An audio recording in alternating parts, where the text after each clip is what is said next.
Hello everyone, Airways kitchen में आप सभी का स्वागत है। आज हम बनाएंगे खोया पनीर की सब्ज़ी, जो बहुत ही ज़्यादा टेस्टी और कलरफुल सब्ज़ी है। खोया पनीर की सब्ज़ी आज हम रेस्टोरेंट स्टाइल में या फिर ढाबे के स्टाइल में बनाएंगे। जब आप खाएंगे तो समझ भी नहीं पाएंगे कि सब्ज़ी घर में बनाई है या फिर बाहर से मंगाई गई है। चलिए अब हम खोया पनीर की सब्ज़ी बनाने के प्रोसेस शुरू करते हैं। इसके लिए मैंने 200 ग्राम पनीर लिया है, कुछ बादाम और काजू हैं। देखिए 4-6 बादाम हैं, 20 या 25 टुकड़े वाले काजू हैं, टमाटर है, रफली चॉप की हुई बड़ा प्याज है, 1 इंच के बराबर अदरक लिया है, 2 सूखी हुई लाल मिर्च ली है। एक पैन में मैंने पानी गर्म करने के लिए रख दिया था, उसमें 10-15 कलियाँ लहसुन की डाल दी है, और जो मैंने टमाटर लिए थे उनको भी इसी में ऐड कर दिया है। मिर्च भी ऐड कर दी है, प्याज और अदरक भी इसी में ऐड कर दी है। इन सभी चीज़ों को हम हाई फ्लेम में पका लेंगे। देखिए पानी में उबाल आने लगी है। अब पैन को एक ढक्कन से ढक करके कुछ देर के लिए छोड़ देंगे। देखिए 3 मिनट हो चुके हैं और सभी चीज़ें हमारे पक चुकी हैं। देखिए टमाटर भी हमारे उबल चुके हैं और इनकी स्किन भी अलग होने लगी है। इसी तरह के मैंने और भी वीडियो डिस्क्रिप्शन बॉक्स में दे रखे हैं, आप चाहें तो उन्हें भी देख सकते हैं। देखिए टमाटर में दरार पड़ गई है, इसका मतलब ये अच्छे से उबल चुका है और इसकी स्किन भी अच्छे से निकल जाएगी। टमाटर सभी मैंने निकाल लिए हैं। बाकी के मसाले भी हमने मिक्सिंग वाले जार में निकाल लिए हैं। अगर आपको मेरी रेसिपी पसंद आए तो प्लीज़ आप इसको ट्राई ज़रूर करिएगा और कमेंट बॉक्स में भी लिख कर बताइएगा कि हमारी रेसिपी कैसी बनी है। देखिए टमाटर हमारे कुछ ठंडे हो चुके हैं, इनके हम छिलके उतार लेंगे। टमाटर से अच्छे से उबल गए हैं, देखिए इसके छिलके भी अच्छे से निकल रहे हैं। अब ये सारे टमाटर छील कर हम इनको भी मिक्सिंग के जार में डाल लेंगे। एक बात हमेशा आप याद रखिएगा, जब भी आप मसाला पीसें तो टमाटर या सारे मसाले ठंडे होने के बाद ही पीसें। अगर गरम गरम पीस लेंगे तो उसका ढक्कन खुल जाएगा और सारा मसाला फैल जाएगा। अब देखिए हमारे सारे मसाले तैयार हो चुके हैं। अब हम एक कढ़ाई लेंगे। कढ़ाई में हमने लगभग 4 चम्मच के बराबर देसी घी डाला है। अगर आप चाहें तो रिफाइंड ऑयल या फिर मस्टर्ड ऑयल या फिर कोई भी कुकिंग ऑयल का यूज़ कर सकते हैं। ये देखिए हमारा गर्म हो चुका है। अब हम इसमें कुछ सूखे मसाले डालेंगे। इसमें जीरा, हींग, 2 छोटी इलायची, लौंग, दालचीनी, काली मिर्च और एक काली इलायची या फिर डोड़ा भी कहते हैं, उसको डाल देंगे। देखिए जो बड़ी इलायची या फिर डोड़ा है उसका छिलका मैंने निकाल दिया है। बड़ी इलायची के सिर्फ दाने ही डालेंगे।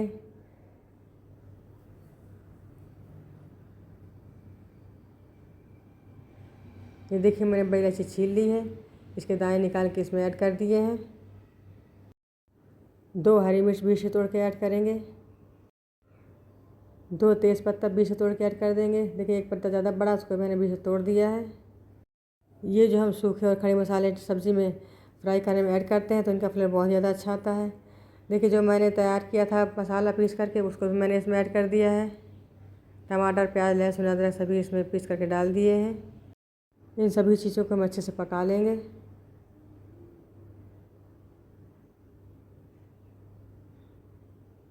देखिए मसाले हमारे अच्छे से पकने लगे हैं।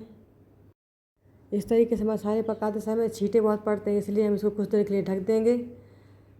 देखिए ढक्कन हटा दिया है। इसमें मैंने 1 चम्मच के बराबर नमक ऐड किया है। अभी कुछ देर के लिए और पकाएंगे। देखिए मसाले हमारे अच्छे से पक चुके हैं और मसालों ने घी भी छोड़ दिया है। अब इसमें सूखे मसाले ऐड करेंगे। इसमें 1 चम्मच धनिया पाउडर, आधी चम्मच हल्दी पाउडर और 1 चम्मच कश्मीरी लाल मिर्च पाउडर ऐड किया है। जो तीखा वाला लाल मिर्च पाउडर है मैंने उसको नहीं डाला, अगर आप चाहें तो आप डाल सकते हैं। मैंने पहले 2 सूखी लाल मिर्च डाल दी थी और 2 हरी मिर्च भी डाल दी थी। इसे सब्ज़ी में पर्याप्त मिर्च हो गया है, इसलिए मैंने बाकी की मिर्च नहीं डाला है। और जिस जार में मैंने टमाटर और सारे मसाले पीसे थे उसमें थोड़ा सा पानी डाल के इसमें ऐड किया ताकि हमारे मसाले अच्छे से भुन जाएँ। देखिए सूखे मसाले अच्छे से पक चुके हैं। और जो मैंने काजू और बादाम का पेस्ट तैयार किया था उसको इसी में ऐड कर दिया है। अब जो जार में लगा हुआ था उसको भी थोड़ा सा पानी डाल के इसमें ऐड कर दिया है।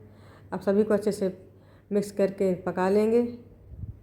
मैंने टमाटर के साथ काजू के पेस्ट को इसलिए नहीं डाला था क्योंकि काजू को पकने में बहुत कम टाइम लगता है और टमाटर प्याज को पकने में ज़्यादा टाइम लगता है, इसीलिए मैंने काजू के पेस्ट को बाद में डाल के पकाया है। कलछी के साथ ऐसे मसालों को अच्छी तरह से चला लेंगे और जो किनारे किनारे मसाला जाता है उसको भी छुटा लेंगे।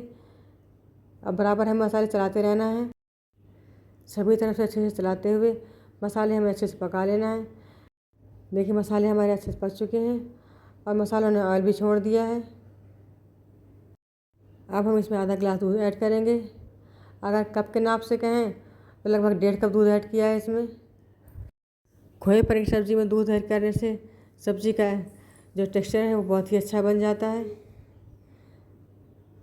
देखिए सब्ज़ी में जो हमने दूध डाला था वो अच्छे से पक गया, मसालों के साथ मिक्स हो गया है। करी को 2-3 मिनट के लिए ढक्कन से ढक के पकाएंगे, जिससे जो उसमें छींटे पड़ते हैं वो बाहर ना निकलने पाएँ। खोए पनीर की सब्ज़ी आप चाहे बना सकते हैं किसी गेस्ट के आने पर, या फिर कोई पार्टी हो आपके घर में, बर्थडे पार्टी या एनिवर्सरी पार्टी हो, आप चाहे जब इसे बना सकते हैं। खाने में बहुत ज़्यादा टेस्टी होती है और इसको आप पूड़ी के साथ, रोटी के साथ या फिर पुलाव के साथ भी खा सकते हैं। करी हमारी कुछ ठीक हो गई थी, इसलिए मैंने इसमें आधे कप के बराबर पानी ऐड किया है। इसको देखिए अच्छे से पका लेंगे। अगर आपको मेरा वीडियो पसंद आए तो प्लीज़ आपको लाइक और सब्सक्राइब ज़रूर कीजिएगा। करी को हमें देखिए मीडियम फ्लेम में ही पकाना है। ये जो 150 ग्राम खोवा मैंने लिया था ये हमारा घर का बना हुआ है। इसको मैंने पहले अच्छे से सौटे कर लिया था। अब इसे भी करी में मिक्स कर देंगे। अगर आप बाहर का खोवा लें तो पहले इसको भून लें, बाद में खोए में मिक्स करें, क्योंकि जो बाहर का खोवा होता है वो कुछ कच्चा होता है, इसलिए बाहर के खोए को भूनने के बाद ही इस्तेमाल करें। देखिए करी में हमारा खोआ भी मिक्स हो चुका है। इसे भी कुछ देर के लिए हम अच्छे से पका लेंगे। अब मैंने 1 चम्मच बराबर कसूरी मेथी रोस्ट करके ली है, उसको हाथ से मैश करके डाल दी है। कसूरी मेथी का फ्लेवर खोए पनीर की सब्ज़ी में बहुत ही अच्छा आता है। इसे भी अच्छे से मिक्स करेंगे।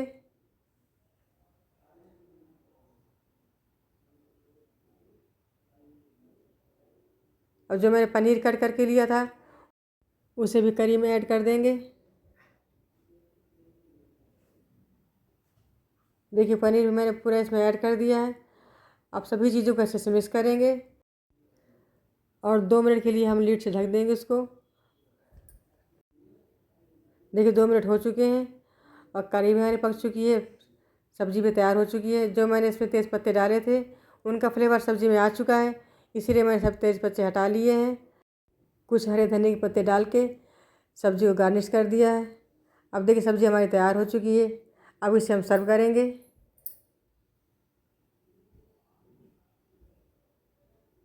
देखिए सब्ज़ी का टेक्सचर बहुत ही अच्छा दिख रहा है और सब्ज़ी में खुशबू बहुत अच्छी आ रही है।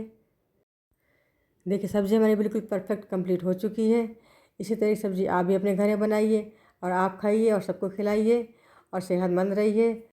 और कमेंट बॉक्स में लिख के ज़रूर बताइएगा कि सब्ज़ी कैसी बनी है। अब हम नए वीडियो में नई रेसिपी साथ मिलेंगे, तब तक के लिए नमस्कार दोस्तों।